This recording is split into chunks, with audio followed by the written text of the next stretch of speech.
You are now tuned to BS3 Network.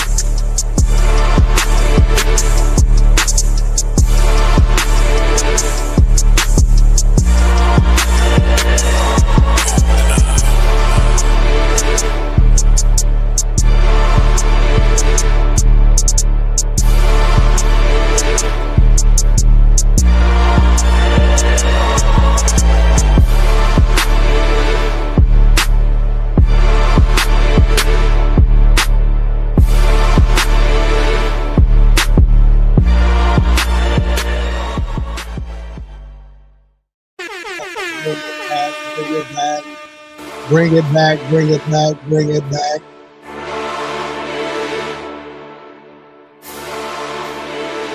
Are you not entertained? I don't behave like that. Yeah, there you go. You know, it's good. Are they getting dressed, you know, at the end of the movie? You know, how they be suiting up and shit, like right. It's gonna go down, you know. Right. It's go time now. Clips, you know, suiting, clipping stuff on your jackets and lacing up boots and shit, you know, like you're gonna go. That's it. Yeah. Welcome back to another episode of the Fourcast. Man, we almost back. Y'all know hopefully Wilks will be here any minute. I know Wilks. I didn't hear anything otherwise. But tonight's review is Tom Clancy's, which is like one of the longest titles ever. Tom Clancy's Jack Ryan Ghost War. Just call it Jack Ryan Ghost War. Why you gotta put Tom Clancy on there? We already know the Tom Clancy making that damn money. That's why. Hey, that's why FIFA don't want AT&T on the stadium. Yeah. Side note. Yeah, that's why. And why they painting over whales and shit, murals that's been around for 20 years, saved the motherfucking whales, and we got to paint soccer dudes on the over it. Hey, yeah. Gordon been talking about that since. Yeah, but everybody on the ticket been talking. They make a great point. You've been using the paper over the building, just like when we at the Super Bowl. They do that all over the city. Yeah. You know, where they paper and stuff over. And when it's over, peel that shit off and you go back to what it was. Yeah. So you didn't have to paint over them damn whales. I didn't know FIFA is like the mafia. Oh yeah, you didn't know that? Nah, they like breaking legs and stuff. You know, you don't remember, I know Brian do, about 10 years or so ago, maybe as many as 20, where it was big news about FIFA, what they were doing, trying to get, you know, taking payments and shit, trying to get World Cups in certain cities and stuff like that. It was like some criminal shit going on. Like, that Olympic World Cup thing is serious business, man. Yeah, both of them. Yeah. I didn't know there was that. FIFA gangsters. Yeah, really. They breaking legs. You better change that sign of your legs. Yeah. And even in, because I was in Arlington this weekend, and they were like, they're telling businesses around in Arlington, period, like you don't need to be in the city at all. Even if you live here, you need to stay your ass at home. It's basically the way they're making it sound. Like you can't go out, you can't go throughout the city like you normally do. Like they're really, because traffic and shit gonna be a nightmare. Traffic gonna be crazy. Which we all know that. Yeah, that's just one of those things. Yeah. But once again, Tom Clancy's Jack Ryan Ghost War, which is the reboot. It's the third reboot of this particular film. It's also a continuation of the series Jack Ryan, which was on Prime, which I felt like was great. So, we could get into it tonight. Let's get to the plot. Okay. Did you watch that, Brian? Before I get into the plot, did you watch the series? No, I didn't. I in my initial thoughts, y'all are here. Okay, all right, because it was. I will get into some of that a little later, so we'll just jump right into it. Again, as being said, Tom Clancy's Jack Ryan Ghost War.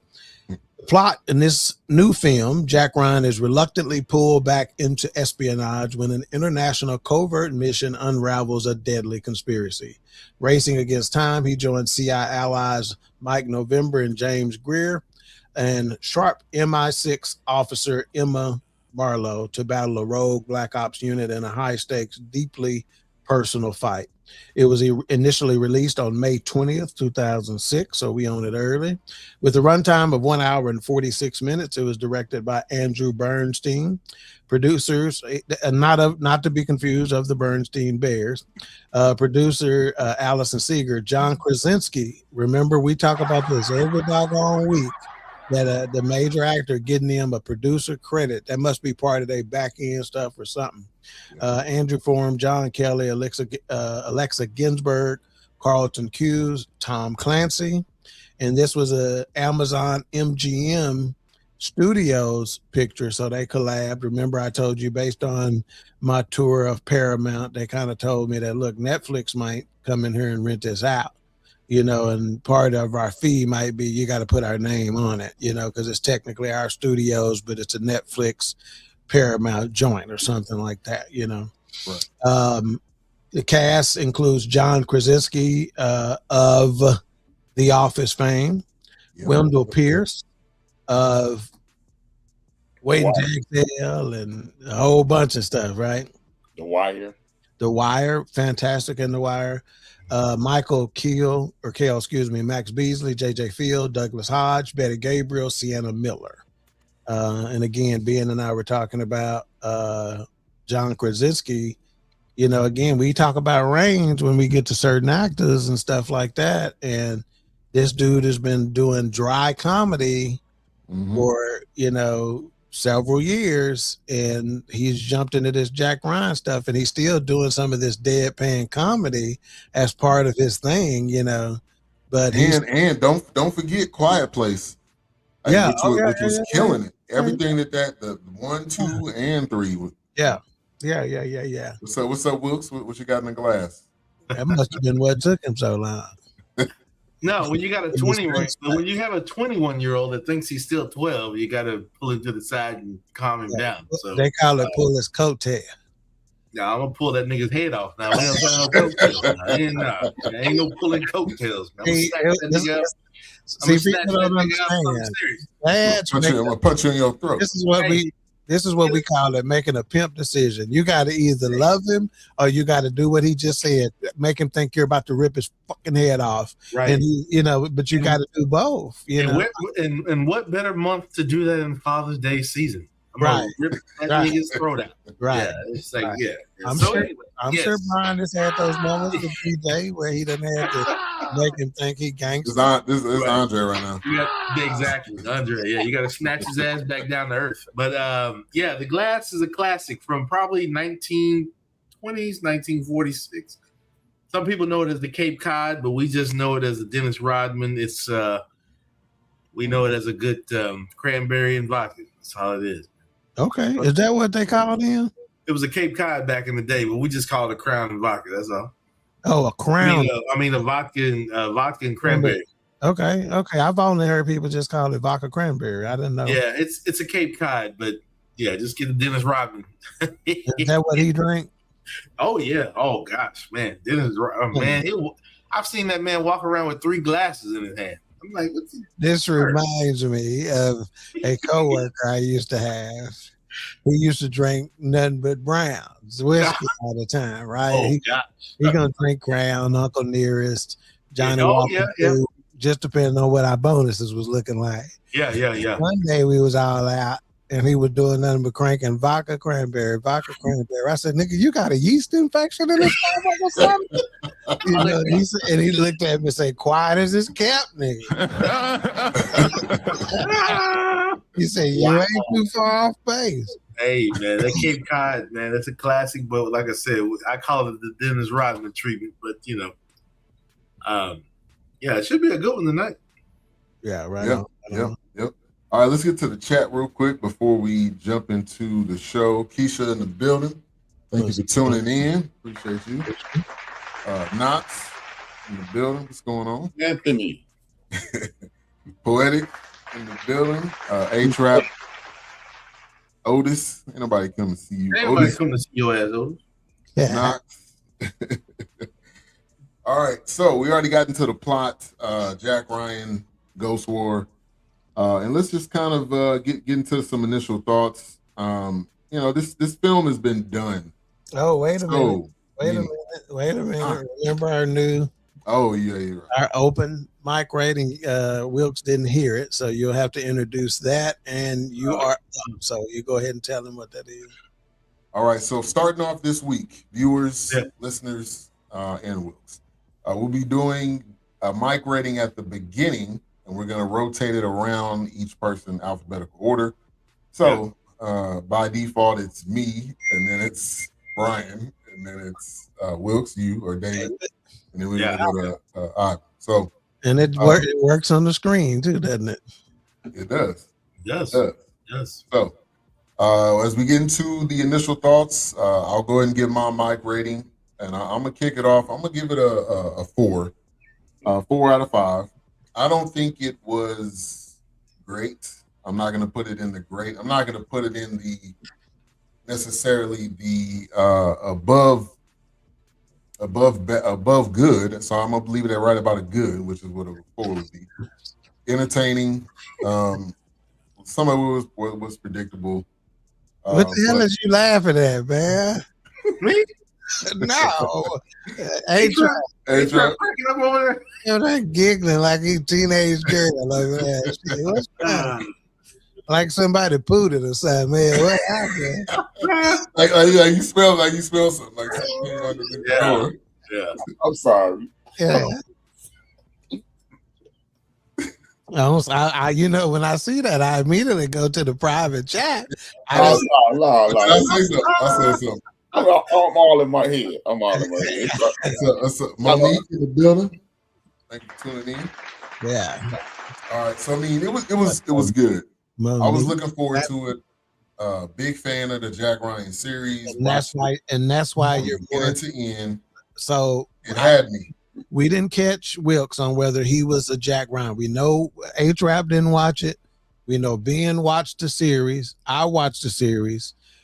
Wilks, did you watch the series? Are you a fan of the Jack Ryan series on Amazon? I did not watch the series, but I started the first season. But here's the thing. Mm-hmm. Jack Ryan, for me, goes back to Clear and Present Danger. Right. Air Force One.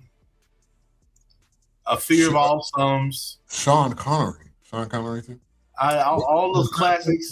The Hunt for Red October. Hunt for Red October. Several actors have played Jack Ryan. Clancy.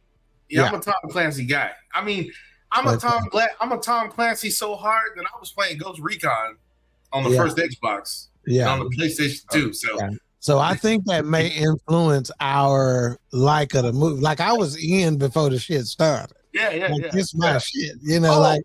And Chris Jack Ryan on it, I'm on it. And you know what? Chris Pine played Jack Ryan. He had a movie that was had a movie good. too. I think that was the first movie.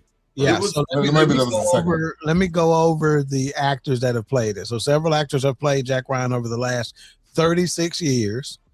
Alec Baldwin was the first actor to play the character Jack Ryan on screen, starring in the 1990 film adaptation of The Hunt for Red October.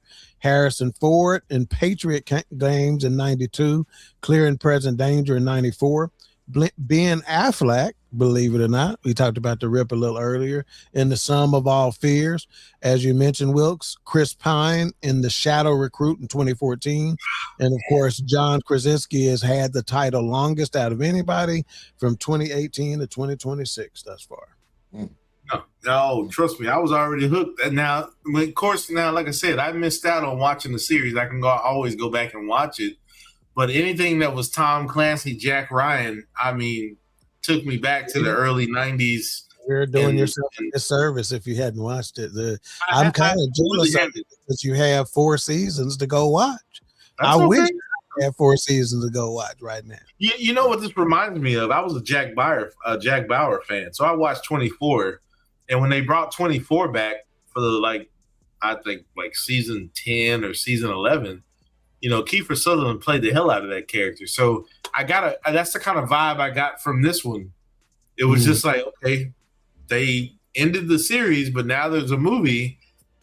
I've done myself a disservice, so I've got to go back and then continue watching the series because I'm all about that kind of stuff. I'm all about And it. anybody in the chat or who watches this review later, if they've watched the movie and they liked it, go watch the series. I promise you'll do yourself a favor. Yeah, it's well worth it, and it's like this, but obviously longer with different parts of the series. And Wendell Pierce is in it. They've got another series like this on Amazon where it's been played by multiple characters, and I think there's been a few people playing this character. It's another like continuation. I can't think of the gentleman's name, but he's playing Alex Cross. That character's been played. Yeah. Michael B. Jordan did one too. It was we actually reviewed that. It was a Tom Clancy, but it wasn't. Yeah, it was. Yeah, Tom Clancy was kind of like the beginning of like the Ghost Recon situation. But that Alex Cross has been played a few times. Yeah, it's his brother that's playing it now, right? He's kind of like a prosecutor. Yeah, I think so. And then he's kind of solving. Yeah, it's a good series. Yeah. All right. Initial thoughts, HRap. This really not my vibe. You know what I mean? So I never really got into it. I think it was a solid movie. I'm not really into the espionage thing. I love spy shit, man. I'm a conspiracy theorist, so it's almost a slap in my face. Yeah, I would think that's why you would be in the espionage. Yeah, me too. Yeah, because those two go hand in hand. They because do. Here's the thing, like I've always told people, you never really want to know what your government's involved in. You don't want to effing even really know. You think you want to know. You want to know, but you don't really want to know. Just like they talked about in this film, it's bad guys to get the other bad guys. Yeah, right. It's not all. But we can't follow the Geneva Convention, and we can't follow all these rules of engagement and shit. It's time out for that shit. Like Wilks said, just like at the house, sometimes you got to rip a nigga head off. Sometimes in real life, you got to go to Ukraine and rip a nigga head off, but wherever it is. You got to send the message. Man thought I was playing with him. I'm like, what? You look at it and take you out in 2004, nigga. You 21 now. I let you make it, nigga. Right. Yeah, I actually had to watch it twice because it's just really not my vibe. And like I said, being a conspiracy theorist, and Dawk can remember this from the 80s when you was bring up those conspiracies. First thing people will be like, "Oh, you must be a Muslim or something," you know. Right. Because it was the thing. Muslims always had it. Yeah, it's like, nah, they're more likely to come with it. That's true. Yeah. So when you watch my brother, and then affirm a lot of your thoughts, you be like, Nation of Islam, my brother. Yeah.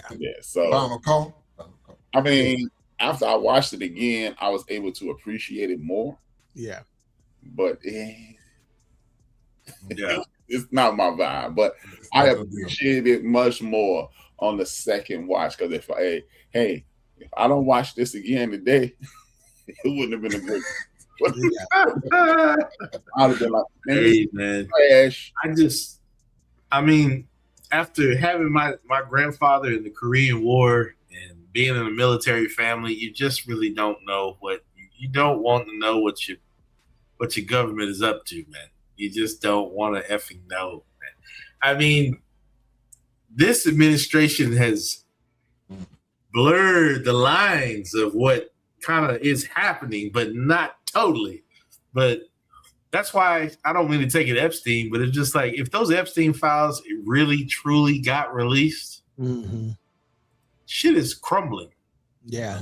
Your doctor's on that list. Your lawyer's on that list. Right. Your favorite rapper probably on that list too. Your favorite rapper's on that list. Hey, man. Hey, you don't really want to. Hey, you don't really want to. Your favorite whatever is probably on that list. Favorite actor. Because the money got you on that list. Get ready. Right. Right. Swallowed. Yeah. It's some swallowed happening here. Trust me. You better stay in your booster seat because hold on to your butts. So this really wasn't my vibe. I mean, like I was able to appreciate it more after watching it the second time. You know, because y'all know, I'm a dialogue guy, so I was listening to more of the dialogue. Yeah. And then, you know, it was just like, I'm like, I don't want to hear this. Yeah, the little subtleties in the dialogue with this is A1. Yeah. And Wendell Pierce. Oh my God. Yes, we about to get to him. Every time we see something he's in, we throw him some flowers, and it's time to throw him some more. His stamp is on it. He's not a throwaway character like anything he's in. That's why this would have qualified for a film we watched under the old Fourcast format, where you had a black lead. He would have been enough in this to where he would have qualified under old format. Right. Facts. All right. Did you give your initial thoughts already? No. Yeah, I gave enough. Yeah. Okay. Yeah. All right. So obviously espionage, which we've seen this type of film. Explain to me what espionage mean. There, just don't automatically assume that they know. Most people know what it means, but it's it's an intellectual gathering. It's an intellectual gathering of information and data. But anyway, it's confidential, obtaining secrets, backstabbing. Oh man, yeah, it's a dirty game, man. It's like I said, you don't want to know what your government is involved in and what kind of handshakes are going on behind the scenes. You don't want to effing know. Yeah, because it's like he was saying, he was like, we had to create a off the books operation. Yeah, that did things you don't want to do. So think about this for a second.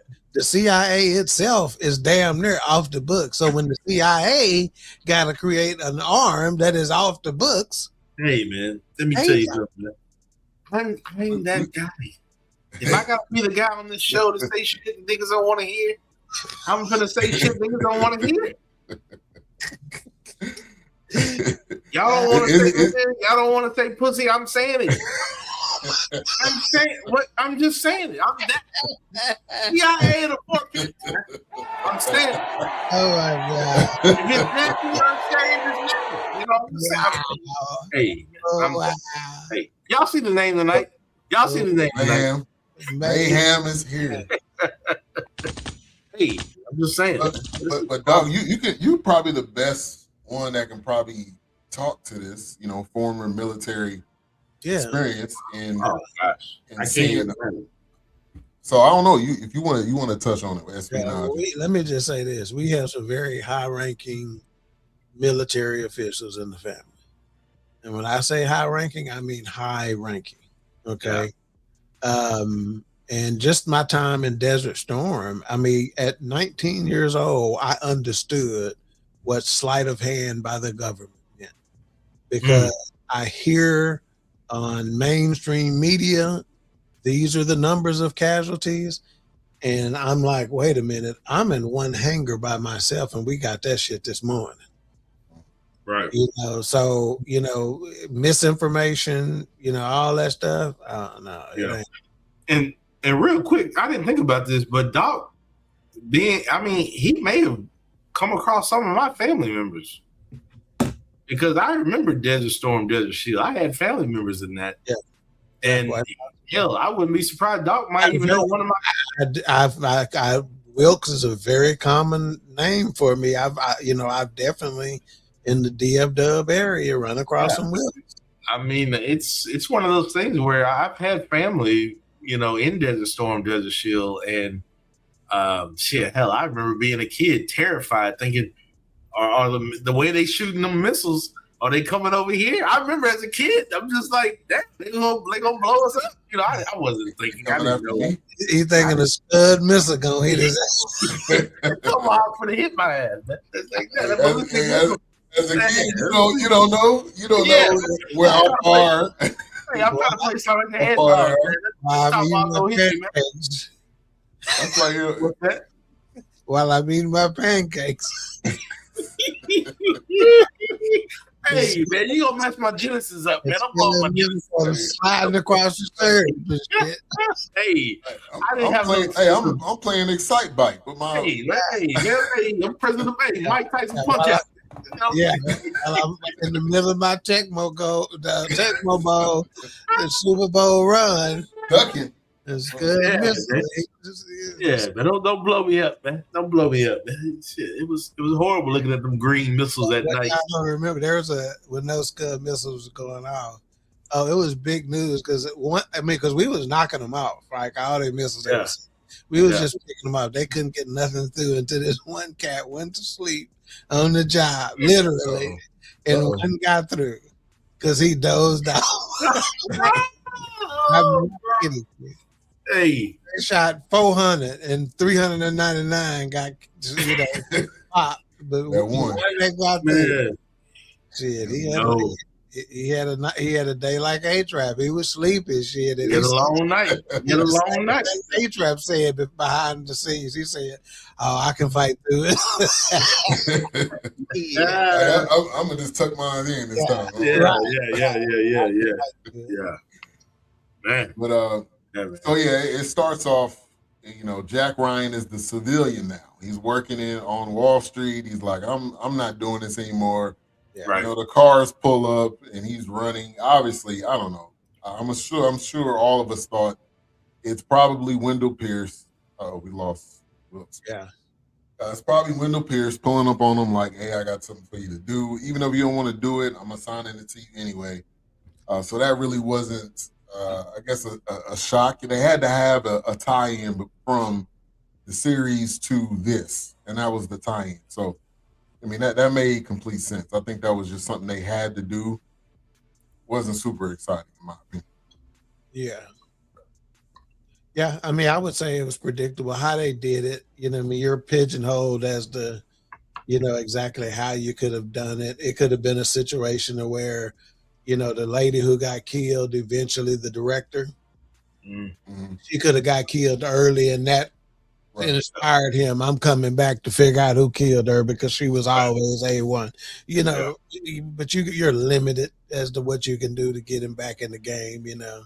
And that was just as good as any. I got a secret mission and I need you for it, you know. Right.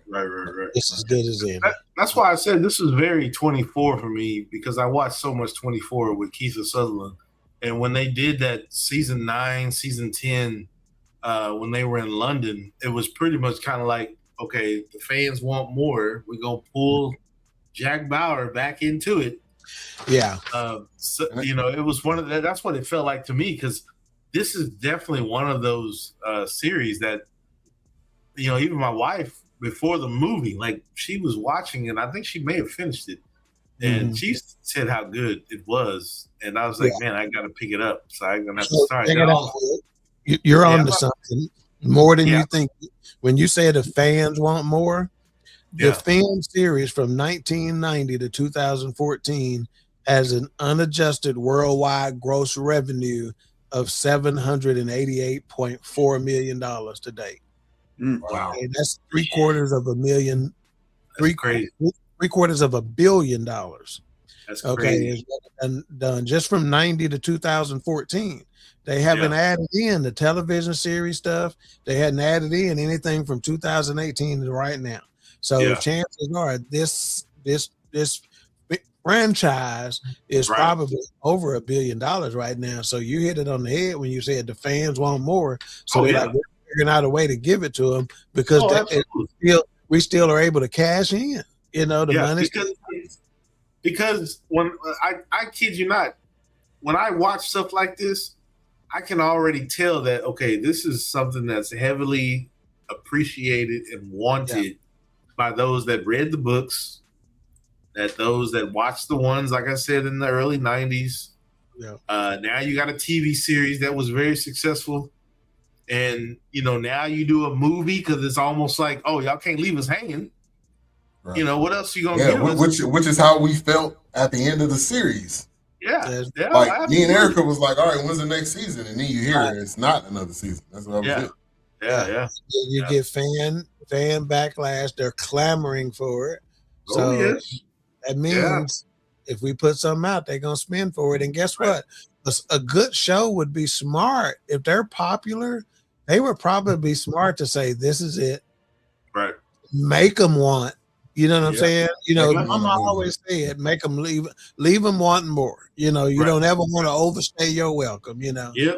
Oh yeah. Leave them on more. They gonna always come back. Hey, give us more. Give us more, and they get right. Yeah. Oh, so here's my first question. You know, we see these types of movies again. Like I said, espionage movies. Is it too predictable that this genre is becoming dead or extinct? I would say no. I would say no simply because of the state of the world today. See, this is what I don't know if anybody else ever called it this, but I call it propaganda. You know, it's to make the government, you know, propaganda for the police. And it's to make people, I think it's to make people believe that they actually know what's going on. Like I said myself, I'm a conspiracy theorist, right? And when you're a conspiracy theorist, you look at this. Well, I can't speak for everybody else. Me being who I am, I watch this as like, see, y'all just want us to believe that no matter how regular these dudes are in DC, it's always this one or a few people doing the right thing. So this one Captain America, right. And so people won't get too far out in front of their skis. But then you get people like me who look at this and go, yeah, but the CIA. And then ironically, one of my very good friends is involved in this world. And I go, yeah, it's always a good guy, but y'all still screwing people over, because then when you're into this world, from my perspective, you're looking at the Shah of Iran being replaced in 86. You're thinking about all these people who've been placed, Papa Doc in Haiti. You think about my man Noriega and Venezuela, and all these people that they put in place to create these things. So then that's why when I watch this, I'm like, yeah, whatever. So people want to believe that the United States are doing the right thing. They want to believe that the president is looking out for the best interest of the people. So this will never get old, if you ask me. And that's pretty strong. That's stronger than anything the other three on the forecast can say. That's stronger than anything we can say, because he's saying that even though this ain't his jam. So that tell you everything you need to know as far as I'm concerned. Yeah. The elusiveness or the seduction of trading secrets. Shit. That is always going to be on the table. Cranberry, shit. They're bringing the best out. They're bringing the best out, my boy. There's always something. I mean, look at James Bond. Look how long James Bond ran. Yeah. I mean, you had gadgets and all this, but then when you got to Daniel Craig, you got to the brass and taps and shit. But it's one of those Octopussy. I just like the way it sounds. That was the character's name. Hey, even that boy Sean Connery said, "Oh my goodness." But when these movies, and like I've said it before on previous episodes, it was like, and I tell my son, I was like, nothing is written because it just happened to fall out of the air. Right. I was like, it's written because it's inspired by something. Art imitates life. Yeah, thank you. Exactly. There's a Jack Ryan. There's a 007. There's a James Bond. Oh, absolutely. We don't know who they are, but it's maybe multiple. Look at the times we've heard about. Oh well, we heard he was a triple spy and he was arrested and she was arrested and she was a Russian spy, but yet she was working for America. Then she was working for Russia. It's like 10 years ago, there was an old Russian couple in Texas. Yes. That they were like, hey, I think this is, right. Yeah. And it's like, oh, no, it's not me. No. Yeah. Hey, there's a TV show right now that I recommend that people should watch, which is gone now, but The Americans. Oh, yeah. I was just thinking about that. I've seen that, but I didn't know if it was any good or not. It was that good. Is my show. It only lasted one season, huh? No, it got about 5. I think they got about 5 or 6 out of it. But the thing is, one of those things that you got to get past episode 1. You got to hang with it because it like that. It's during the Cold War. It's a slow burn. Yeah. There's flashbacks to Mother Russia, the USSR, all that. They become American citizens. They're planted. You are.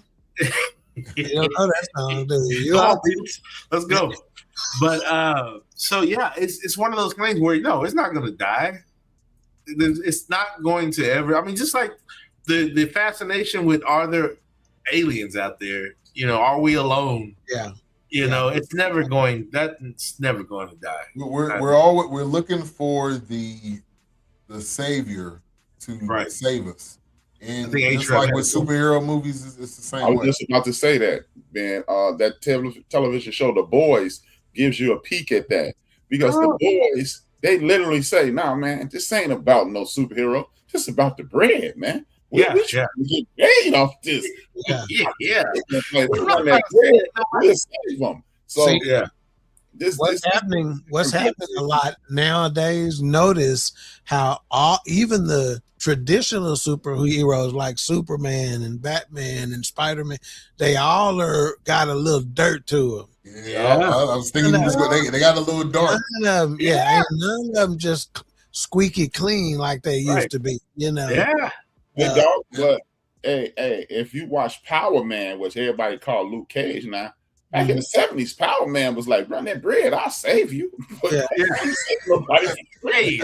Straight cash on me in the paper bag. Straight cash, homie. Yeah. Hey, Afro chest out, baby. Come on, man. What's up? And then to tie it to this, they use that to hang it over their heads. Like, remember back in the day when you did this, now you're trying to save people. So now you're going to have to take care of me in order for you to save these people because I know you're dirt, which is espionage like 101. Yeah, because I remember when you had my wife out on the host road. But, you know, if I don't get my money tonight, like Superfly, I'm going to need my cash. Right? I'm going to need my cash. Yeah, that's what it was.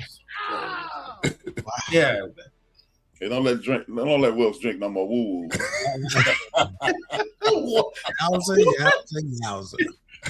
All right, so and John Kransky, man, again with the John Kransky. That's his name, Kransky. What? Kransky.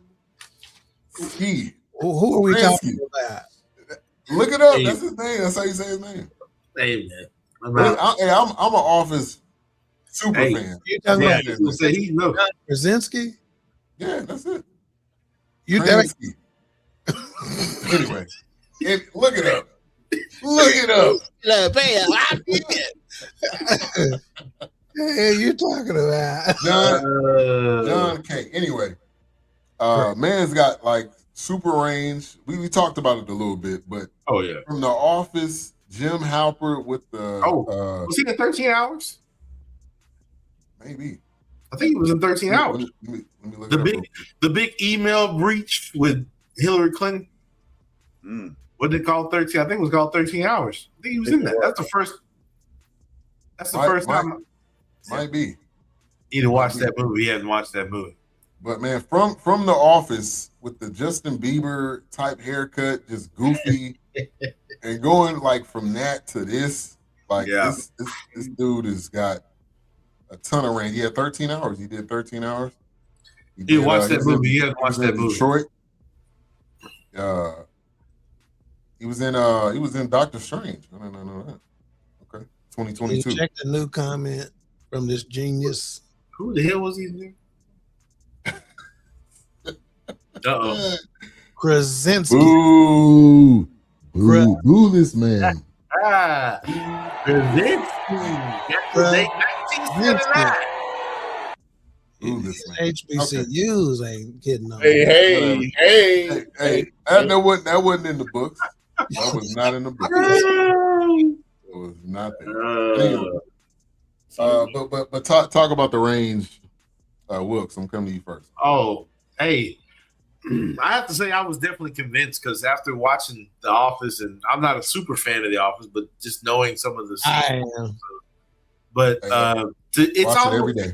It's kind of like watching Jim Carrey, and all of a sudden he makes the movie 23 or 24? He makes 23. That movie, the number where he's singing, he's playing these serious roles. You got these it's Sandra Bullock playing goofy roles the entire time. Now all of a sudden you've got Blindside. Now you're playing serious roles. Then you've got that range. So Yeah, I think he's right there. In 13 hours, I think is the first time that I saw him in a serious role before the even Jack Ryan series. It may have been in them together. I don't know, but to see that transition, it's almost like sometimes with some actors, you can't shake that playing the goofy person or playing the comedic role. And it's like, oh, you tried to be serious, but this was a flop. So I think it's a big deal when somebody can carry that torch in that range for them, and in their career either takes off more, because now he's right. He, like I said, The Quiet Place, he's done that, that has taken off and become its own thing.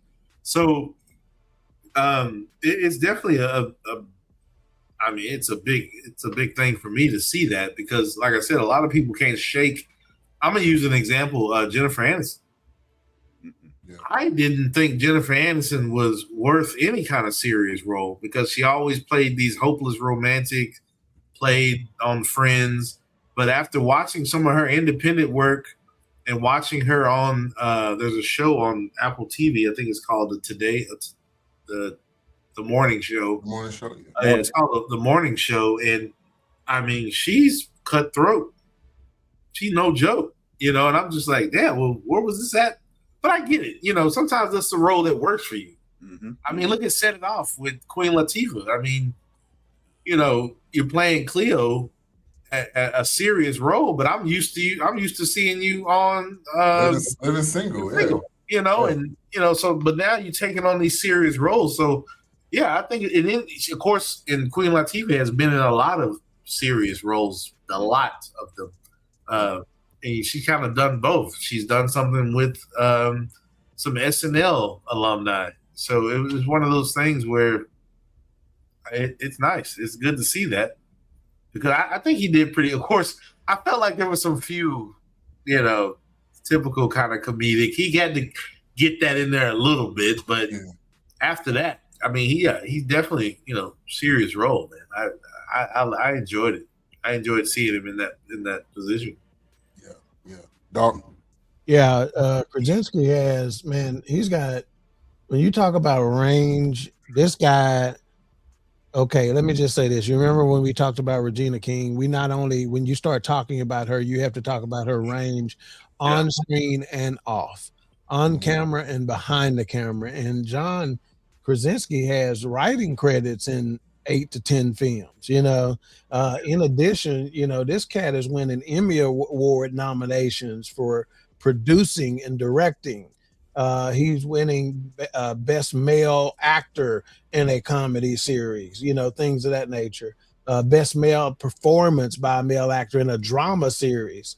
So by the screen, recognized by such bodies as the Screen Actors Guild and others, so I mean, shoot, man, it's almost just overwhelming, the number of credits that he has and the number of accomplishments on screen, off screen.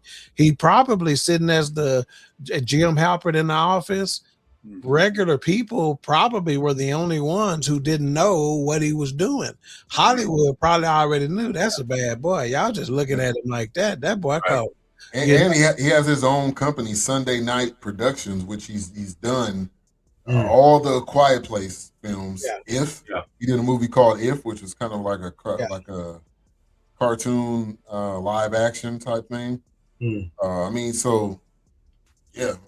just the genres. He's in horror, he's in comedy, he's in romantic comedy, he's in drama, he's in action, he's in all, he's doing them all, so and then his wife, she's pretty well known too. Emily Blunt. Emily Blunt. Yeah, she ain't no slouch. She a name like Blunt. Yeah, she's wifey material. Smoke something up. Puff. Yeah. All right, HRap. Well, I think, like Dawk touched on, I think it's all about the material you pick. Like Jim Carrey, he tried to go. I think it would have been better for Jim had he picked a better role. See, a lot of people get to chasing that bread, man, and they see, okay, I can get to do what I want to do, but you're out in front of your skis. when you talk about Regina King understands that, hey, this is what I'm good at, and I'll get better as I go along. Eddie Murphy does that. Eddie Murphy has some serious roles. And then you were like, hey, well, I remember watching Metro, waiting on Eddie to make me laugh, and I almost missed on how good the movie was. Yeah. A lot of these people with range, Gene Hackman and others, they pick things that they're good at, and then they allow their talent to be found on it. 100. Attack something that they know damn well this ain't 100. and see Jim or this cat, I can't think of his real name, but he played Jim on the show.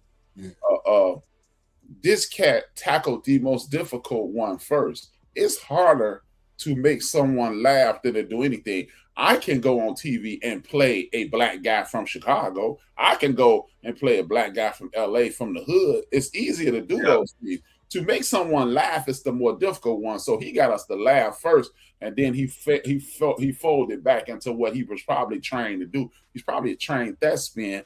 So that's why it seems like, oh, this guy's amazing. But the whole time, the amazing part would be on the Office. I mean, make us laugh, and then he went on to do what. And Brown University, dude, ain't no slouch. Yeah, ain't no slouch. Brown University ain't no joke. And to HRap's point, like Reigns, like he said, like with Gene Hackman. Every time you see Gene Hackman, who else do I want in a military role? That's right. Yeah, man. If I see, I can't think of this guy's name, but he was on 24. But the crazy thing was, outside of that, he was always a military personnel person. Whether he was Secret Service, ex-military, that was his range. He could play an ex-general. He could play an ex-major. He could play somebody that was a gunnery sergeant. Yeah. And now he's Secret Service. You know, it was one of those things where, like you said, you just got that. Just look at my boy William Dafoe. He's always a villain. He's good at being a crazy villain. That's what he is. Crazy guy. Yeah, always. Yeah. Ever since now. What's that?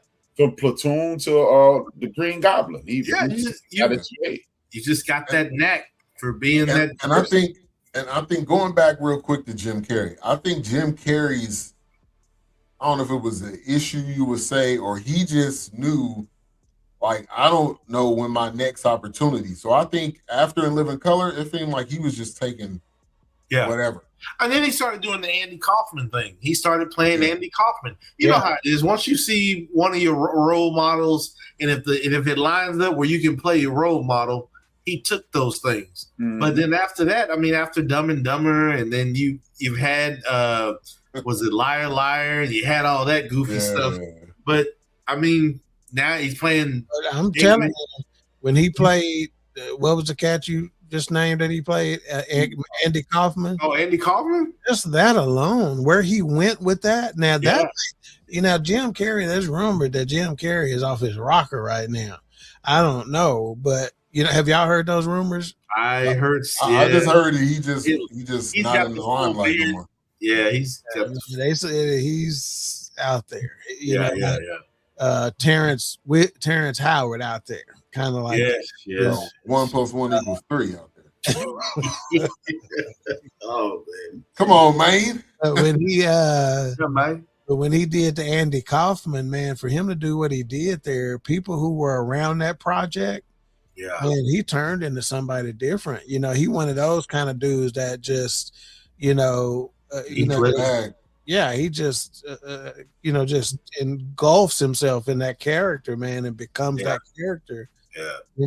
Every day. Some cats, man, they won't even respond to their friends and family calling them by their real name because they're in character so deep. Yeah, man. It's like Heath Ledger. That's why, unfortunately, we couldn't get him out of that Joker role. He was in there so deep. Yeah, just locking himself off, and I'm like, God damn, like, bro.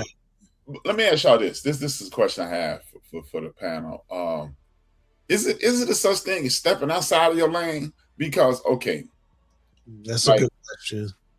Because sometimes you want to be known as something, but hey, this is who you are, or this is who you've presented. Like, I want to see Will Ferrell play some serious role because it's not gonna be authentic. Sometimes you immerse yourself, like who he's done. Respect this 1 second, Will. Let me say this, and then I'm gonna give you the floor. The person who makes me say that is this. He is a trained Yale graduate actor. The first time we saw him, the first time we saw him being funny, he's never turned back. David Allen Greer. This dude is a serious actor, but he doesn't do serious roles anymore. We saw him in A Soldier Story first. Mm. He ain't been serious since. So these people who keep trying to, hey, I want to expand my life. And it's like, come on, dog. It's not what you do. You know, you found your niche. Or should you expand? I'll give y'all the floor. I think it's kind of two-sided. Oh, go ahead, Will. No, sorry. No, I was just going to say, but here's the other thing, to HRap's point, which is a great point. When are we going to stop playing that? Let's just be honest. We have that side of us that's broken. When you allow that brokenness to take control, when you allow that slight mental issue to become a magnified issue, it's like, yeah, I'm outside my lane playing a serial killer, but are you really outside that lane playing a serial killer? I'll be thinking about it. Right. Are you really outside that lane? Because you've done some weird shit. You've been on the edge. So it's like, have you been toying with that a little bit? But so it's just one of those things. The HRap point, like he said. Now, this is what you've done. This is what you think you're getting into, but that's not your niche. But then sometimes, like you said, you find that niche, but then it's like once you see that niche, you're like, whoa, wait a minute. Hold on, wait a minute. I don't want to be known as that. Because it's like a two-sided thing. I'm going to counter you with the guy because HRap, great question, great point, well received. Yeah. I get it. But there are some exceptions. And there are people who, Marlon Wayans, for instance. This cat played Will Smith's daddy on Bel Air on Peacock. Amen. And slayed it. Amen. Slayed it. Almost, I'm talking about had me in tears, man. Because he said some shit that all daddies felt sometime, someplace, somewhere. Oh, yeah. Where he went with that shit, Yeah. And then he played another movie where, was it Aretha Franklin? Aretha Franklin. I knew that's where you were going. Yeah. Her husband, where he was beating that ass and stuff. Yeah. Hey, he made you forget that's Marlon Wayans, man. That's what I'm saying. It's you find that niche, but then again, like you said, in real life, it's just like, hold on, bro. It's like that's been under the surface. Yeah, it's kind of a two-sided thing because with this industry, I think what we see is that's Marlon Wayans. So maybe his agent, maybe just the film industry or directors are like, this is the role for him. But sometimes it takes that one guy to be like, I want you to play this role. It's something you hadn't played before. But that kind of branches them out. Here's another thing. They go on stage, not on screen. They go on stage to display things. Yeah. And then they get other actors and directors, producers that are making films that start bringing their names up for those kind of roles. And we go back to also when they talk about method actors. It's like, I need you to challenge. You know how they get. I need you to challenge the most pain. I need you to challenge the most painful part of your past. I need you to harness. I need you to remember, all this. And when you take from that and you build on that, it's like it's just like in a crime scene. They want you to connect to the most devastating, horrible thing that you can remember to trigger the tears that you're having. So it's one of those things like HRap was saying. It's like you found your niche. Like, this is your lane right here. You can't really get out of that or get away from it because, like I said, you're always known as the bad guy. You're always known as playing a general. You're always known as playing a military figure. The dude in this movie, Michael Kelly, he's been that dude and everything he ever been in. I was gonna talk about him. Yeah, he's the same guy. He's the same guy in every movie, and I think people look at it as a shameful thing, but no, it's not shameful, man. I mean, this is what I do. I mean, like, he does it well, and I do it well. There you go. Well, football player, and I played baseball. I was athletic enough to play basketball, but I made basketball teams because I could back up real fast and stay in front of people. I wasn't no damn basketball player. I was a DB. So backing up with somebody in front of me was my thing. So I ain't finna go out here and I'm finna be the Michael Jordan. No. Right. The defense, I can rebound. And it's right, man. Basketball player. Oh, yeah. And sports is a great parallel because when you had they used to have these dunk contests where they would have like Barry Bonds out there dunking, King Griffey out there dunking. Yeah. And to me, I'm like, I thought these dudes was just baseball players, but they just raw athletes. Baseball just was the thing that you can get some like the coldest football player in the world, but if you throw a baseball, he look like a girl throwing the baseball. There's some and Miles Garrett was out here at a dunking on people playing basketball. So I mean, that's a good parallel because I think in today's sports, which is talked about a lot, some of these kids are just like narrowed in on one thing. And the parents spend all this money training, doing all of this. And then by the time they become an adult, they playing in the L League. They're not even playing in the G League. They're playing in the L League, still trying to get to that dream. So, still chasing. This acting, there's just one thing that popped into my mind as Wilks was going on his diatribe about method acting and whatnot, right?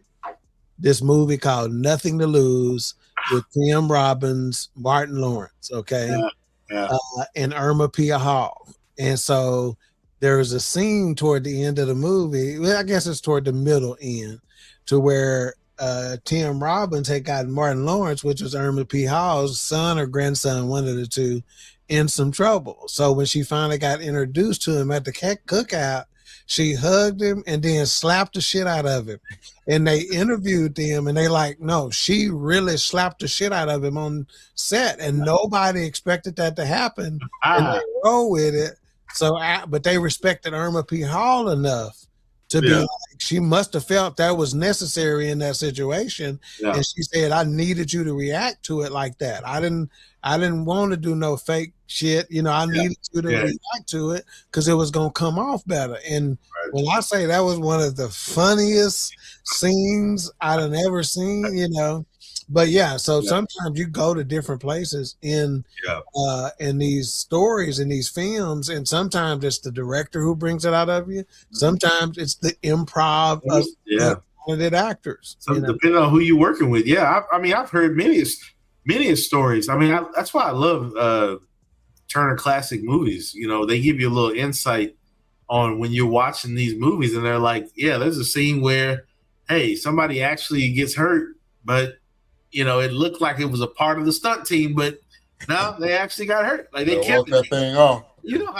they just keep rolling with it. You know, stuff like that. It's like, hey, somebody actually, there was a line in there that's not actually noted to be in one of the rehearsals, and they just dropped the line in there. You know, it's kind of like, let you go with it. I mean, there's been especially when you get a movie like, let's say, for instance, I felt like in one of the Supermans, I can't think of which one it was, but I felt like Richard Pryor had a few lines that were just, they said it, going with it. You just say, okay, well, we gonna roll with what he going with, you know. It's cool to put Richard Pryor in the movie and not give him that.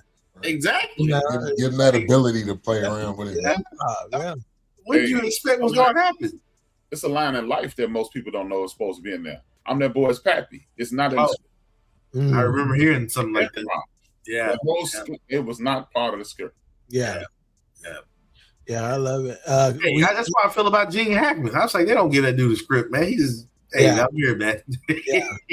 But you talk about, you know, a guy who's that guy. Can Christopher Walken be anybody but Christopher Walken? No. That dude every single time. He cannot play a spy at all. As soon as he pick his head around the corner, you're like, nah, man, this ain't serious. Hell, I feel like in Pulp Fiction, they didn't give that man a script, man. He just went with it, man. He's like, hey, man, here's a watch. Just make up a story, man. Your father, he carried this watch. Yes. So coming back to the film, I think one of the best things they did, because we knew people that knew this Jack Ryan. They knew Wendell Pierce and Jack Ryan were close.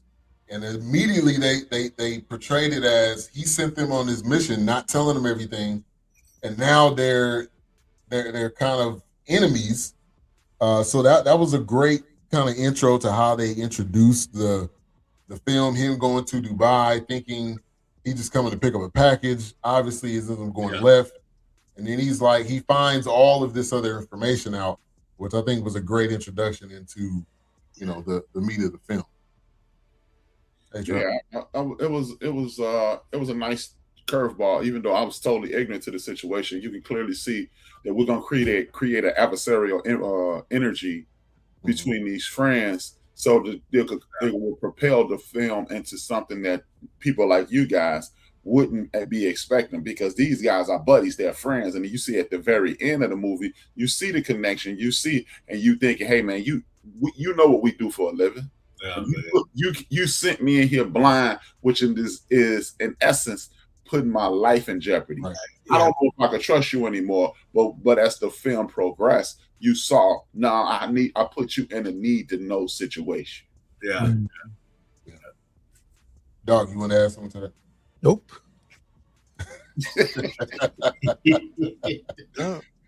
All right, so Wendell Pierce, underrated. That's what I want to talk Very highly. That's what I want to talk about. I don't know. No.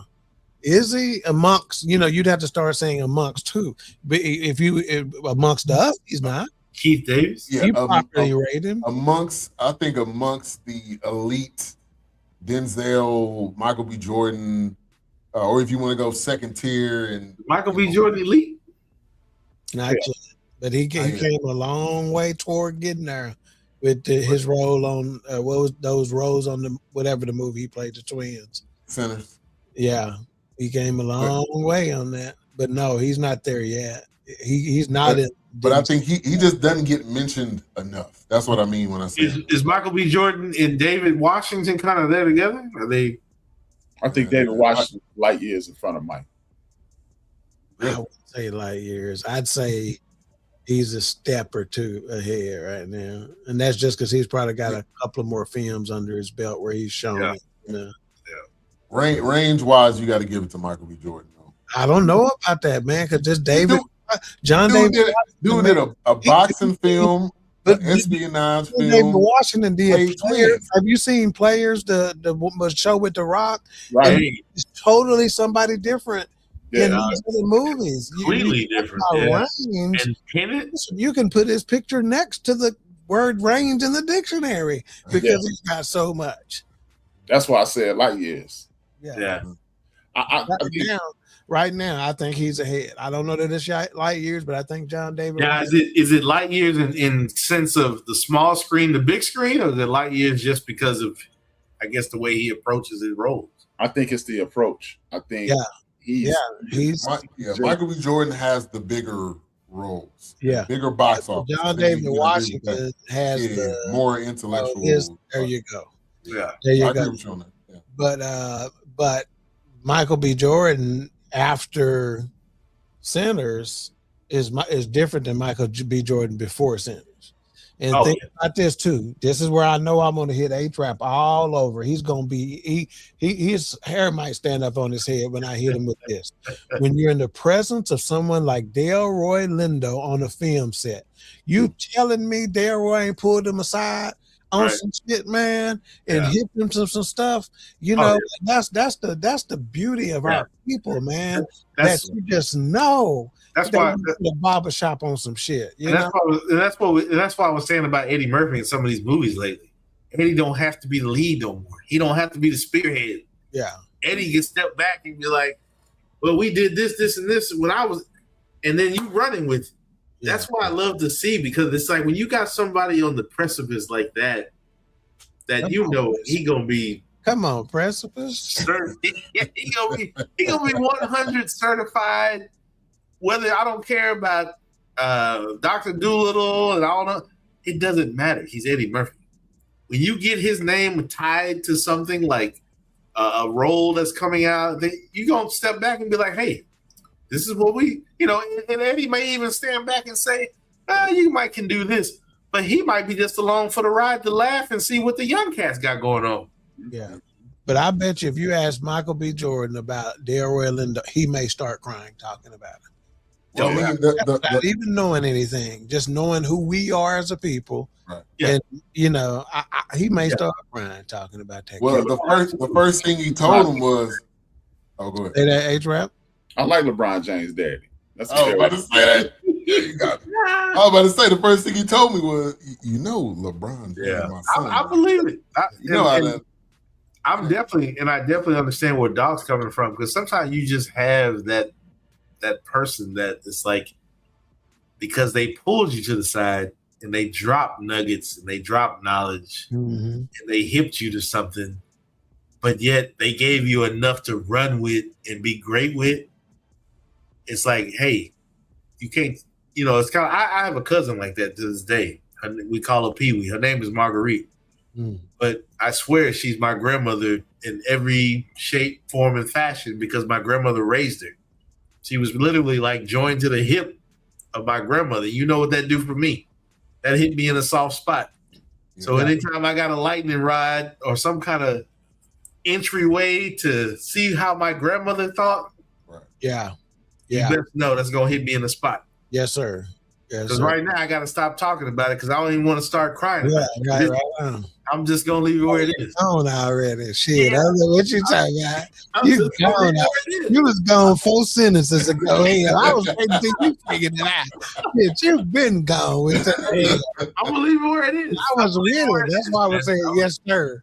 Let me hit 2 points. One, the reason I say light years, Dawk, is because John David I think he has a natural ability versus Michael has slowly I'll give you that progression. Absolutely. Into it. When we like you said, when we were watching players, we didn't know who John David was. We was like, man, this dude killing it. Yeah, right. In everything, Mike has progressively gotten better, and then centers let us see him at his apex. So that's why I say, hey man, and again, John David has the tutelage as you were speaking. That's what I was gonna say.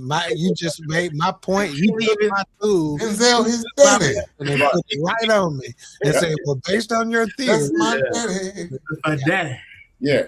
I couldn't even believe earlier.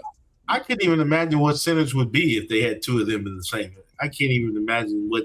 Even though keep Michael B. Jordan playing the Twins, but if David had a way in, I can't even imagine what that movie would be like. He could have played any role, but his roles are very specific. It's very unique. His roles are unique. He's not doing the boxing guy in a movie. He's not playing the baseball player in the movie. He's so I think that's HRap. Finish your second point. I think my second point from the original question with Wendell Pierce. The reason we don't hear about Wendell Pierce is because he's not aesthetically what Hollywood is looking for. Love it. See, when listen to the guys we've mentioned: John David Washington, Svelte, together, Michael, put together, Denzel, put together. Even Gene Hackman was never a big man. Portly guy, yeah. Wendell is a portly guy. He's whether we want to admit it or not, he's overtly black. Unapologetically black. So that holds him back. And I remember watching this, knowing someone who does that job, or not the director job, but knows someone who does that Jack Ryan job. And I've been on the phone with my man, and he was working out because he couldn't be past a certain weight, and his blood, he had to get his blood pressure back down. So I'm looking at that going, and it's ironic that you bring this up.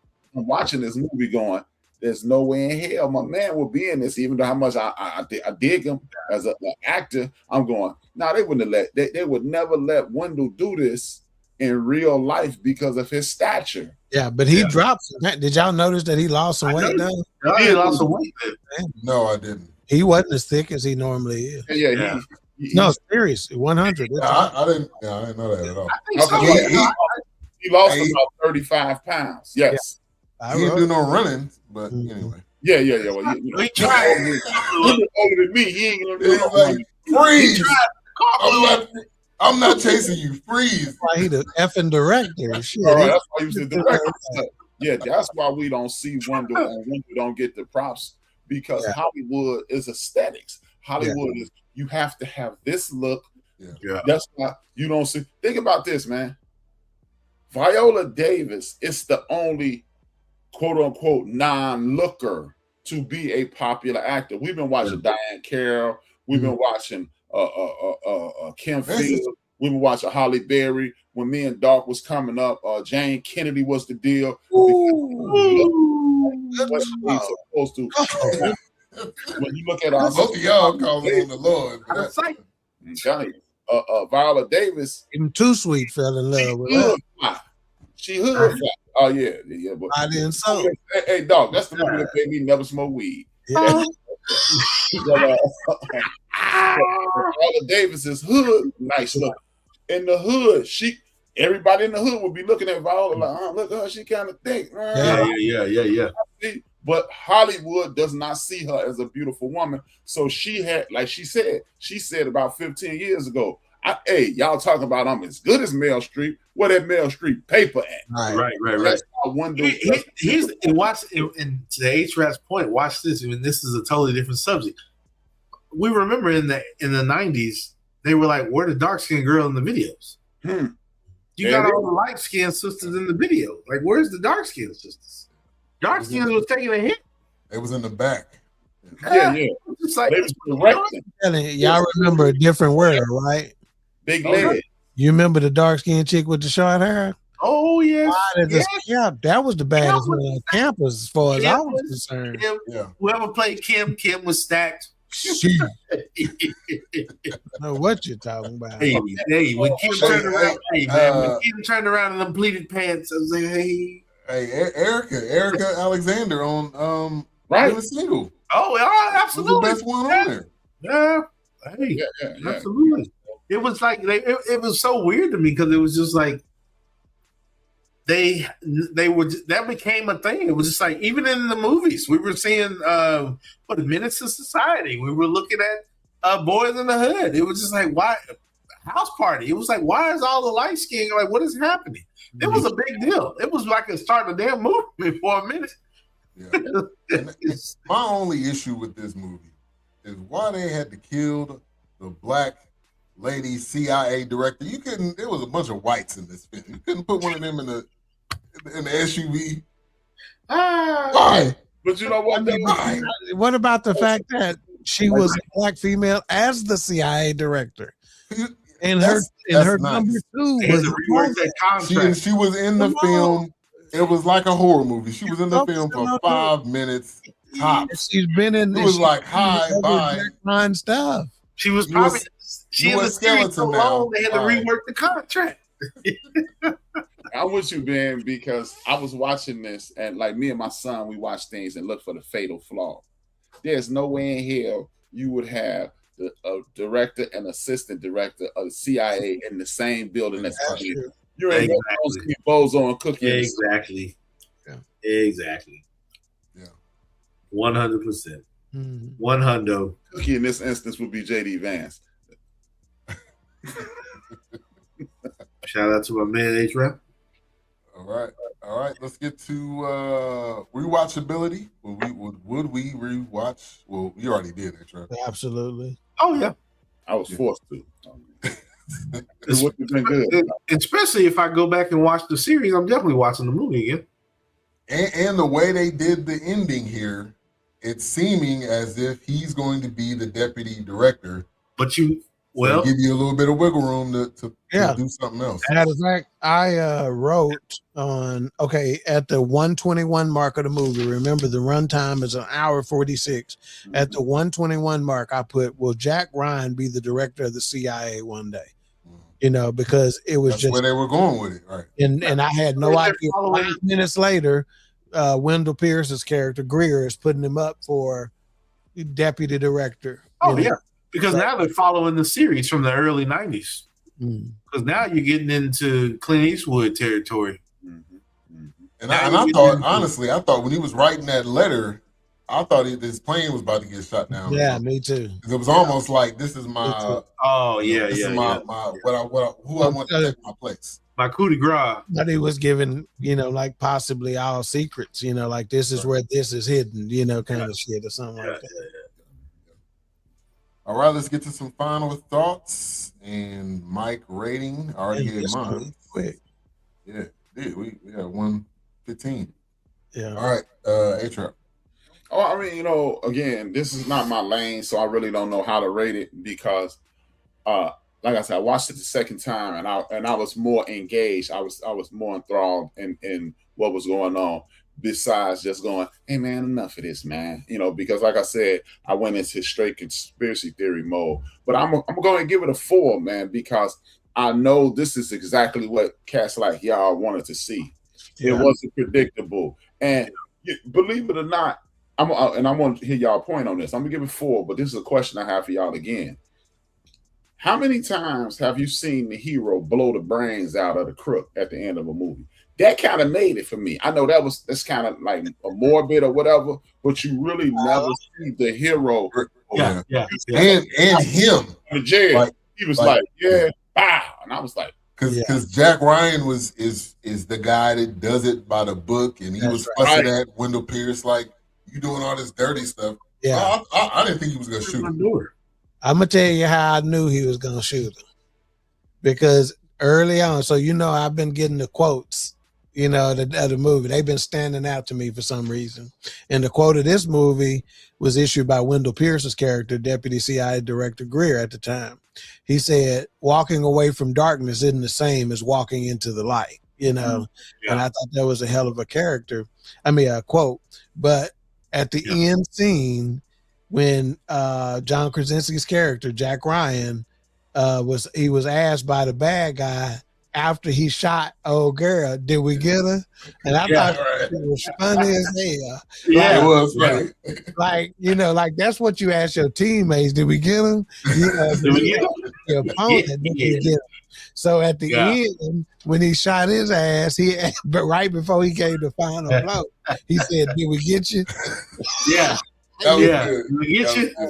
Because I thought the whole dialogue, as HRap said, he goes, I'm a dialogue guy. I'm like, well, there's some good dialogue in here. Sometimes it's a bit campy and it's a bit forced, but sometimes they have some pretty genius one-liners, that wasn't that they didn't just sit on them long. They just hit and I'm going, hit and I'm going, kind of situation. So, I knew he was gonna go there. And did you peep when they were in the hangar with the cars and there was the helicopter was sitting over there? That was already taken. In our minds, we didn't know. Okay, before that line, Jack Ryan told him, "Well, we can beat traffic with that one." Yeah, he said, "Well, that one's already taken." Yeah. But this is what I like too that a lot of people didn't pay attention to, but the scene of the last battle, where they basically had that multi-floor commercial building, high-rise kind of situation that was in mid-construction or something of that nature. I thought that was a fantastic final scene, especially knowing what you had to do to make something like that work. Because that wasn't actually what it was, but they had to make it look like that. I just thought that was fantastic. They started off the movie in that same area, and they had to come back. Which part was like you had to come back to that same. I guess that's where where it was set up at, Dubai, or where everything was in Dubai. Dubai. All right. Black favorite place to want to go, Dubai. Shit. Right. Yes. So they get arrested. Yeah, because they don't know the damn laws and shit. You don't know what the hell they're doing. Yeah, they just get out there and doing anything. Yeah. Twerked in public. You doing 20 years in Leavenworth. Doing dub twerks, man. Dubai. I unfortunately I want to love this movie, but I have to give it a 3.5 mics. Okay, that's not. The gunplay for me was dumb in this movie. That's a lot of shots to get one headshot in the elevator. Man, you question. I was like, you squeezed off 3 rounds to get one headshot? That dude should have been riddled with bullets. the gunplay for me. But isn't sometimes though that they are too accurate? Don't you want to see? Because in real life, your ass is gonna miss a few times. Not that close with an AR or a carbine. One shot hits you, but you squeezed off 3. It's a semi-auto. Like what? A person that owned guns. Yeah. It was like when I'm watching, I'm just like, I knew that was gonna get you. Yeah, even with the helicopter. And how is this dude on the ground dragging himself, and then he turns himself over? Like, I got one last. Excuse me, a 50 cal Gatling, bro. 2 shots, you done. The devil's grip. A 50 cal one. A 50 cal Gatling. Have you shot a 50 cal before? I have a sniper, and that don't put your eye next to the scope because it's gonna be black. Yeah. Yeah, don't get close. Hey, 50 cal bullet. I think my shoulder still hurts from it. Man, we talking about it. I got insurance still on my shoulder. Hey, the kick on that motherfucker. Oh, never mind. Kick continue, please. Stop. All right, Ben, you're 4. You going to me first or you first? I already kind of gave my final thought. It's 4. No, your 4 didn't go up or down based on anything you heard in the movie. Okay. No. It stayed as a 4. Okay. So we want to keep record of that too. How often it changes, how often it don't. We don't need to keep keeping an official record, but let's just kind of be paying attention to that, right? Yeah. Right. No, let's keep an official record. Well, shit, keep it there because I ain't. we need a secretary. Yeah, I ain't got paper. Shit. Now we need one of y'all lady friends to take some notes. I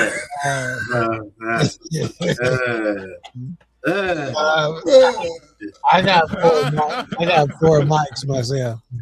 Okay. What's the critics? Oh shit, I forgot about that. I ain't get it.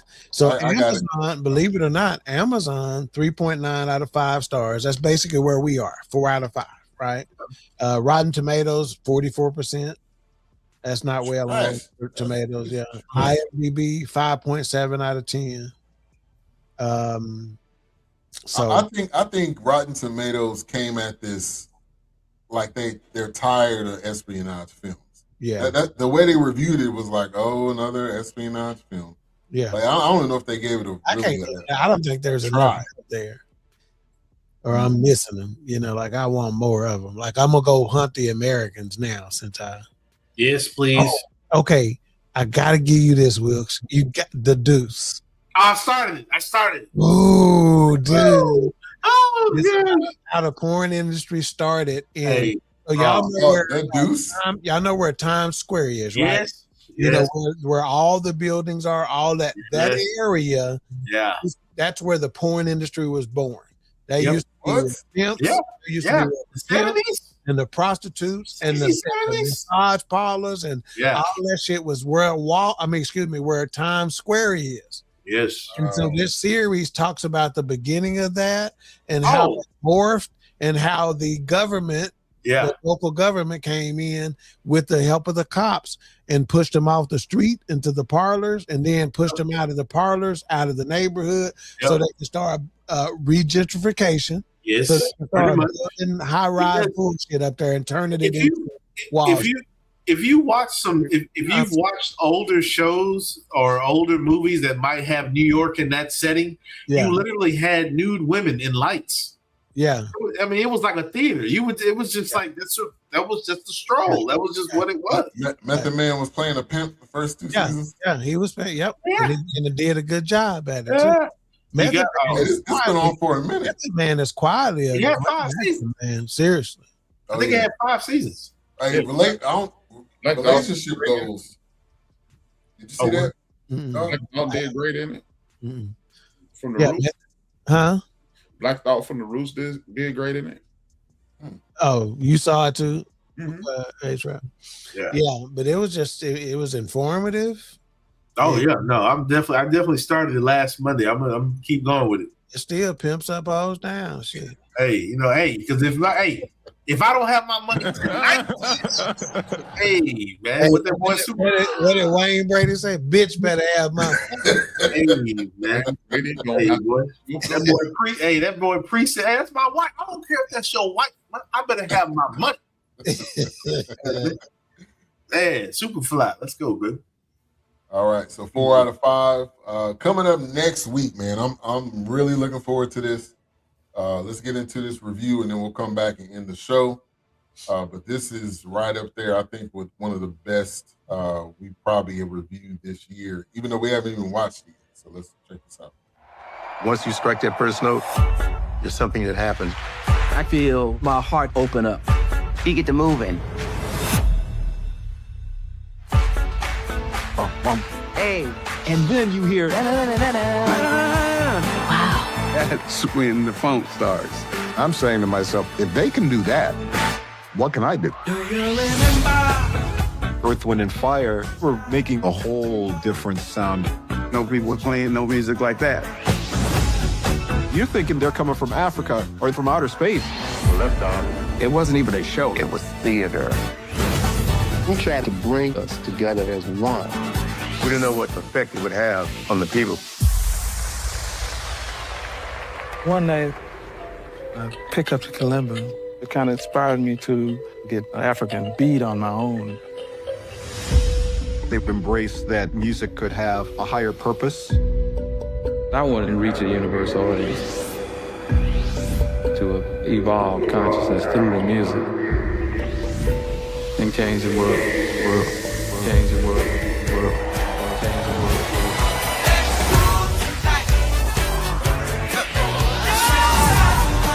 Prince, Michael Jackson, they were down there taking notes, man. You're absorbing these powerful affirmations.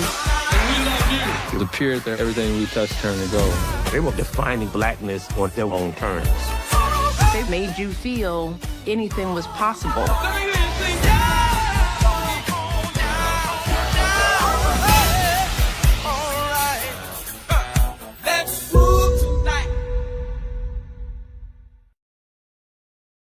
Man, I cannot wait, man. And it comes out on June 7th. Sunday, so man, it's gonna be watch it on Sunday, review it the next day. Hey, so. man.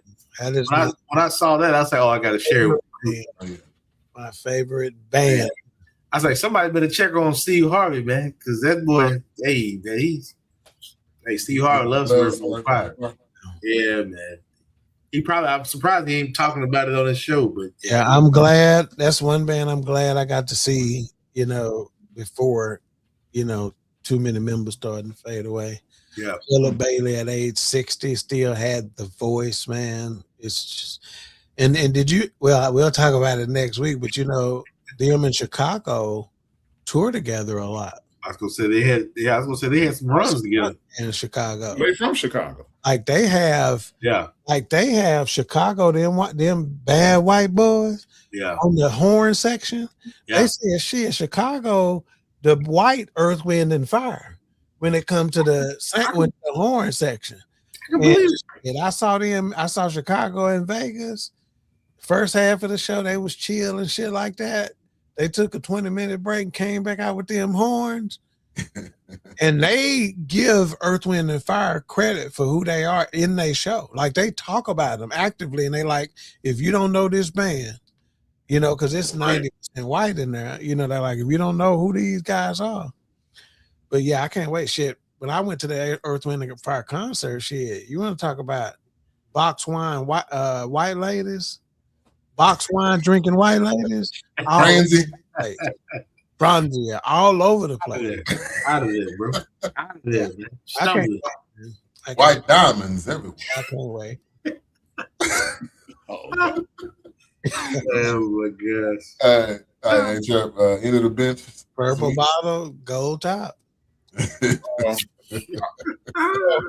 Tap in a couple of days. I haven't really decided what I'm gonna call this next one, because this is going to be more of an opinion piece, and it's going to be riddled with true information and my opinion on certain things that have been going on. I'm going to give my opinion on this, the whole Stephen A. controversy, the Kevin Hart controversy, and a few other things. and I'm toying with calling it kitchen conversations. And like I saw something in that preview that I thought was slightly disingenuous, and I'm not gonna say anything until next Monday. I'll say when we end it, I'll tell y'all what I think about it. But I think we are not like they said about Earth, Wind, and Fire. Earth, Wind, and Fire stepped into who they were unapologetically, and I think that concept is lost in our community. The 70s were a extremely special moment in Black history, and nobody really we look at the fashion, we look at the music, but we don't look at the essence, the feeling of being Black at that moment. And Dawk mentioned it, the horns we are the only community that use those horns the way they do. And I think we've gotten away from that. So that is basically powering my next episode. And that's why it's going to be such an opinion-based stroke with facts. Like, for example, this 2026 study, I'm going to mention that about UVA and how doctors, people who were studying to be physicians, this study at UVA, University of Virginia, showed what 46% of the non-Black doctors perceive Black people as people who can absorb more pain. Our skin allows us to take in more pain. Therefore, this group of people saying, I forgot the name of it, harm to no one. They're going around suing Black institutions for putting, like we called ourselves the Black Fourcast. They would be coming at us if we took off. The Black Fourcast, well, why can't y'all be the White Fourcast? And they're suing people. They're suing entities that are triggered to enhance our community by saying the Black this. Like it's a group of Black, it was this one doctor, and he created this directory for Black physicians, for Black people, because it has been proven you have a 76% greater chance of survival and cure of any ailment if you are Black and go to a Black doctor. So that's what I'm saying. It's going to be more of an opinion piece. I wrote it out, and I'm really just trying to, put it together. Even though I'm going to have to do it tomorrow or the next day, I'm still trying to put it together in my head because I think it's a lot of things that need to be said. And I'm spoiler alert, people who are not listeners, people who are hearers and not listeners will perceive me as being racist.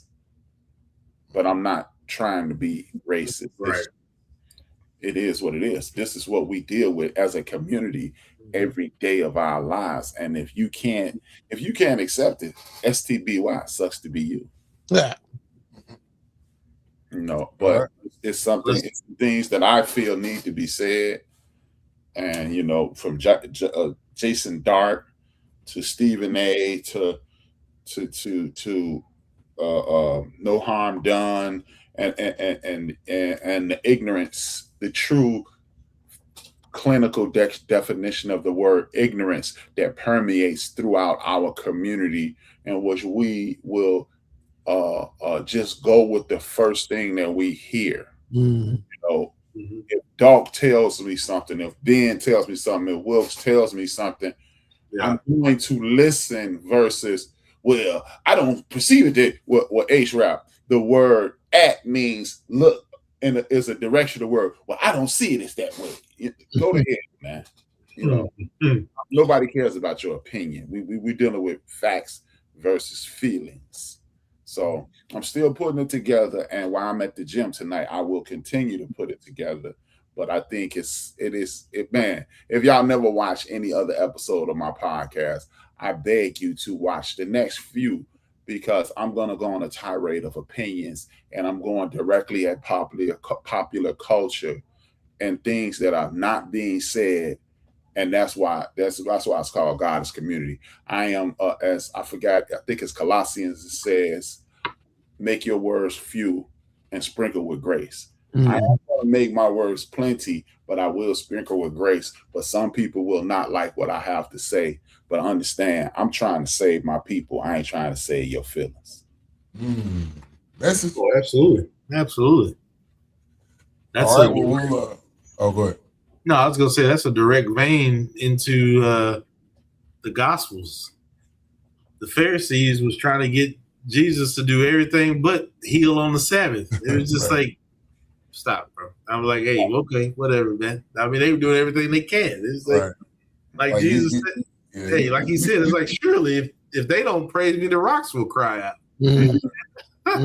Amen. Speak on it. We'll say it again, man. It's like, hey, if they don't say anything, the rocks will surely cry. So, I mean, you working hard overtime to stop the word from going forward. Okay, well, So HRap is right in that vein. Yeah, man, because it's just, we have gotten to a point. That's why it's wonderful that this Earth, Wind, and Fire series is coming up, and this episode is coming up, because I'll say it. I totally disagree with whoever it was that said they didn't realize what they were doing. If you look at the album covers, if you listen to the words, and if you understand that Earth, Wind, and Fire will only put out an album when the stars align. They know exactly what they're doing. They know exactly what they're saying. So I thought that was a bit disingenuous, and that plays right into kitchen. Well, was it disingenuous or was it ignorance? I think it was disingenuous, Dawk. They were trying to misdirect somebody by saying they didn't know what they were doing. I think they're trying to save the feelings of the viewer.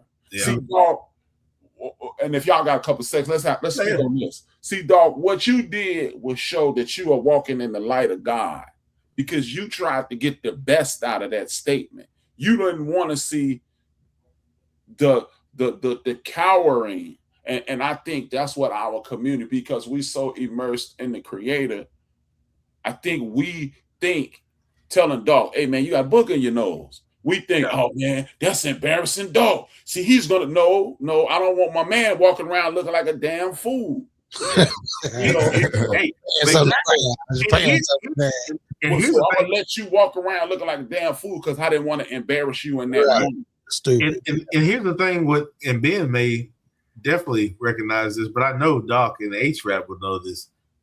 When music was put out in the 60s and 70s, definitely the 70s and 60s, you're going to have a gospel song on that album. Yes. At the end of that album, when that album is said and done, it's going to be praising the name of God. Jesus is love. Jesus is love. I was just about to say that's the one that come to mind. I was like, you're going to have even Charlie Wilson, when he came back and made his comeback, he had one on He Is Blessed, you know. Yeah. It's like, so you're going to, it's like it's pretty much saying all these things that I've done at the top, the foundation is Christ. Right. Everything I've done to the top of this album, everybody on this track, I'm going to reverence, as the Commodore said, Jesus is love. You're gonna finish. I don't care how much booty popping and tequila you done had and how many punch you gonna. That's how they were trained up. Yeah, even people like what's my cat? You know, you know, he passed away. He had a problem. Couldn't shake the drugs. Yeah, I can't DMX. I can't DMX. Some of the prayers, some of the prayers that he prayed, you knew exactly how he felt. Because he could not shake. He knew he couldn't shake these demons, but if he could reach somebody else, if I can leave these for somebody else, somebody else put him on. And see, Wilks, you and Ben, y'all were born in the 80s. Dawk can affirm what you just said. Those church songs that you mentioned, Wilks, on the black charts, when you looked at the Jet, you saw that church song in the top 15 every week. Mm-hmm. So that's what I'm saying. Because it definitely goes back to train a child up is the way it needs to go. Yes. And you will never And they depart. may not depart. So And it's that's like, why I call it I'm gonna make this album about heartbreak. I'm gonna make this album about joy. I'm gonna make this album about love. But at the end of this album, let me give reverence, because I remember this what my mom, my grandmother did, what my family did. You gotta put reverence. Remember when Aretha Franklin was going through the hardest time of her life? What did she do? She recorded the whole album. She Get took back it. to church. She recorded the whole album at the church. And A whole that's what album. I'm saying. My mom has the vinyl in the closet right to this day. And Dawk, that's why I said, nah. Hey, To this day. That Dawk was trying to spare feelings. Yeah. That, you know, and it's admirable. You don't want to offend anybody. You know, your goal as a human being, as a person who walking, and ironic when you just watched Jack Ryan, they was talking about the light. As a person who's walking in the light, you don't want to offend, but guess what? If the truth hurts you, then that's the problem. No. That means if the truth hurts your feelings, then hey, man, that's on we you. we too sensitive. You need to get back on the curb then. Right. That's why they call it in the street. Stay off the street. That's why they say sidewalk. Go back inside. Get back on the sidewalk. Yeah, get out the sidewalk. You don't need to be outside. Get hit. Thank you. We outside. You know you ain't. Get on the street. You on the porch, homie. Right. With this. Thank you. Yeah. And You in the house. You in the house trying to get away from them sharks. Shout out to that. Hey, Netflix, if you watching. All right. Let's on that note. Thank you everybody for tuning in. Make sure to Let's check out. end on the low, motherfucker. Let's end on them sharks. Right, It's a shark. I like that. Make sure to subscribe to all of these channels down below. Do not watch trash in your spare time. Have a great night. Deuces and